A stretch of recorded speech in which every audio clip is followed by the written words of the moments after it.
ശരി, അപ്പോൾ നമ്മളിനി പോകുന്നത് രാജ്യ തലസ്ഥാനത്തേക്കാണ്. നമുക്കറിയാം 2025 വരുമ്പോൾ ഡൽഹിക്കാരെ സംബന്ധിച്ചിടത്തോളം വലിയ പ്രതീക്ഷ ഉണ്ടാവാൻ സാധ്യതയില്ല. കാരണം ഈ വായു ഗുണനിലവാരം വളരെ മോശമായി തുടരുന്നത്, ജീവിക്കാൻ പറ്റാത്തൊരു സാഹചര്യം അവിടെ ഉണ്ട് എന്ന് തന്നെ നമ്മളെ റിപ്പോർട്ടർമാർ നിരന്തരം പറയുന്നപ്പോൾ 2025 അങ്ങേയറ്റം ദുരിതപൂർണ്ണമായിരുന്നു. മാറ്റങ്ങളൊന്നുമില്ലാതെ 2026 കടന്നു കാലെടുത്ത് വെക്കുന്നു. യെസ്, അപ്പോൾ ഡൽഹിയിൽ അപ്പോഴും വരുന്നത് പുകമഞ്ഞ് രൂക്ഷമാണ് എന്നുള്ള വാർത്തകൾ തന്നെയാണ്. നിരവധി വിമാനങ്ങൾ വൈകി. പലയിടങ്ങളിലും കാഴ്ച പരിധി 0-മായി. മിക്കയിടങ്ങളിലും വായു ഗുണനിലവാര തോത് 400-ന് മുകളിലാണ്. യെസ്, പി ആർ അരവിന്ദുണ്ട് വിവരങ്ങൾ നൽകാനായി. എപ്പോഴും സൈഫു അരവിന്ദിന്റെ ഫ്രെയിം വെച്ച് നോക്കുമ്പോൾ ബാക്കിലേക്ക് നോക്കും.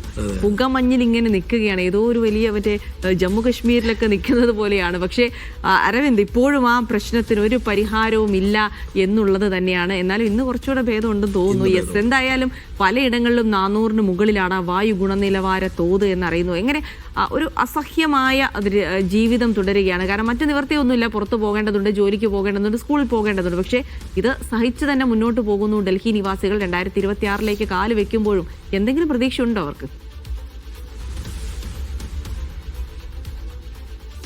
ജിൽസി, ഡൽഹി നിവാസികളെ സംബന്ധിച്ചിടത്തോളം ഈ വായുമലിനീകരണവും പുകമഞ്ഞുമായി ബന്ധപ്പെട്ട് യാതൊരുവിധ പ്രതീക്ഷയുമില്ല. കാരണം മാസങ്ങൾ ആരംഭിച്ചു. കാരണം ദീപാവലിക്ക് ശേഷമാണ് ഡൽഹിയിൽ വായുമലിനീകരണം രൂക്ഷമാകുന്നത്. ഇത്രയും മാസം അവർ കാത്തിരുന്നെങ്കിലും വലിയ രീതിയിലുള്ള മാറ്റങ്ങളൊന്നുമില്ല.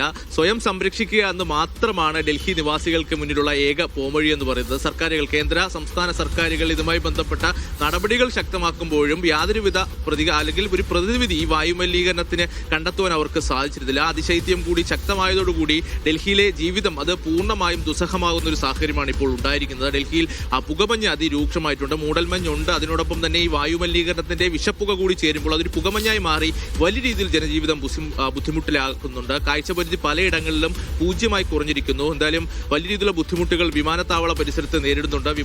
പല വിമാനങ്ങളും വൈകി എന്നുള്ള റിപ്പോർട്ടുകളാണ് ഇപ്പോൾ പുറത്തു വരുന്നത്. പലതും റദ്ദാക്കിയിട്ടുണ്ട്. അതുകൊണ്ട് തന്നെ നിർദ്ദേശങ്ങളും ഇപ്പോൾ വിമാന കമ്പനികൾ പുറപ്പെടുവിച്ചിട്ടുണ്ട്. കൃത്യമായി വിമാന കമ്പനികളുമായി ആശയവിനിമയം നടത്തിയതിനു ശേഷം മാത്രം വിമാനത്താവളങ്ങളിലേക്ക് എത്താകൂ എന്നതാണ് നിർദ്ദേശം നൽകിയിരിക്കുന്നത്. അതോടൊപ്പം തന്നെ റോഡ് ഗതാഗതവും പൂർണ്ണമായും താറുമാറായിട്ടുണ്ട്. എക്സ്പ്രസ് വേയിലും അതുപോലെ തന്നെ മറ്റ് തിരക്കേറിയ മേഖലയിലൂടെ എല്ലാവരും പോകുന്നവർ അതീവ ജാഗ്രത പാലിക്കണമെന്നതാണ് സർക്കാർ നൽകിയിരിക്കുന്ന നിർദ്ദേശം. അടുത്ത ഒരാഴ്ച കൂടി ഇത്തരത്തിലുള്ള പുകമഞ്ഞ് രൂക്ഷമായി തുടരുമെന്ന കേന്ദ്ര കാലാവസ്ഥാ നിരീക്ഷണ കേന്ദ്രം നൽകുന്ന മുന്നറിയിപ്പുണ്ട്. പക്ഷേ കേന്ദ്ര കാലാവസ്ഥാ നിരീക്ഷണ കേന്ദ്രത്തിന് കഴിഞ്ഞ ദിവസത്തെ മുന്നറിയിപ്പുകളെല്ലാം അപ്പാടെ തെറ്റുന്നതാണ് നമ്മൾ കണ്ടത്. എന്തായാലും ഡൽഹിയിലെ ജനങ്ങളുടെ ബുദ്ധിമുട്ടുകൾ അത് അവസാനിക്കുന്നില്ല. അത് പുതുവത്സരം അതല്ലെങ്കിൽ പുതിയൊരു വർഷം എത്തിയാലും ആ ബുദ്ധിമുട്ട് തുടരും. ഇനി ഒരു ഫെബ്രുവരി മാർച്ച് മാസമായാൽ മാത്രമായിരിക്കും ഈ വായുമലിനീകരണത്തിൽ അല്പം ഒരു കുറവുണ്ടാകുക. ഇപ്പോഴും പല മേഖലകളിലും 400-ന് മുകളിലാണ് വായു ഗുണനിലവാര സൂചിക എന്ന് പറയുന്നത്. അല്പം ഒരു 300-ലേക്ക് എത്തുമ്പോൾ ഡൽഹി സർക്കാർ ചെയ്യുന്നത് ഇവിടുത്തെ നിയന്ത്രണങ്ങൾ അവർ വീണ്ടും ലഘൂകരിക്കും. അപ്പോൾ വീണ്ടും വായുമലിനീകരണം രൂക്ഷമാകും.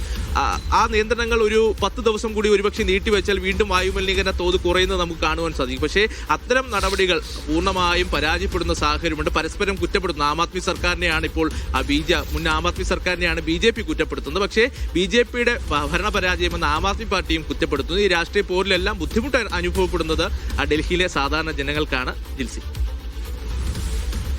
അരവിന്ദ്, അപ്പോഴും ഡൽഹിക്കാരുടെ പുതുവത്സരാഘോഷം എങ്ങനെയാണ് എന്നുള്ളത് വലിയൊരു ചിന്തയാണ് അല്ലേ? ഈ ദുരിതങ്ങൾക്കിടയിലും നിങ്ങൾക്കും വേണമല്ലോ ആഘോഷം. എങ്ങനെയാ രാത്രി പരിപാടികളൊക്കെ എങ്ങനെയാ അവിടെ?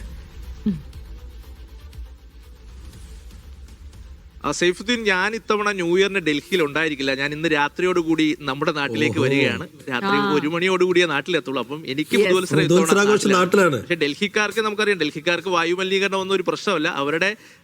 എന്തായാലും അവരുടെ ന്യൂ ഇയർ എന്തായാലും കളറായി തന്നെ പോകും. ദീപാവലിക്ക് നമ്മൾ കണ്ടതാണ് എത്രത്തോളം നിയന്ത്രണം ഉണ്ടായിട്ടും എന്തോരം പടക്കങ്ങളാണ് ഇവിടെ പൊട്ടിച്ചത്. കാരണം ഇവിടെ ഹരിത പടക്കങ്ങൾക്ക് മാത്രമാണ് അനുമതി ലഭിച്ചത്. പക്ഷേ ബാക്കി സംസ്ഥാനങ്ങളിലെല്ലാം ഈ നിയന്ത്രണങ്ങൾ ഇല്ലാത്ത സംസ്ഥാനങ്ങളിൽ ഉപയോഗിക്കുന്നതിനേക്കാൾ ഉപരി പടക്കങ്ങൾ ഇവിടെ ഉപയോഗിച്ചു. അതുകൊണ്ട് തന്നെ വലിയ രീതിയിലുള്ള ആഘോഷങ്ങൾ എന്തായാലും ഡൽഹിയിൽ കാണും. പക്ഷേ നിയന്ത്രണങ്ങൾ ശക്തമാകും. രാജ്യ തലസ്ഥാനമാണ്. അതുകൊണ്ട് തന്നെ വലിയ രീതിയിലുള്ള ഗതാഗത നിയന്ത്രണങ്ങളുണ്ട്.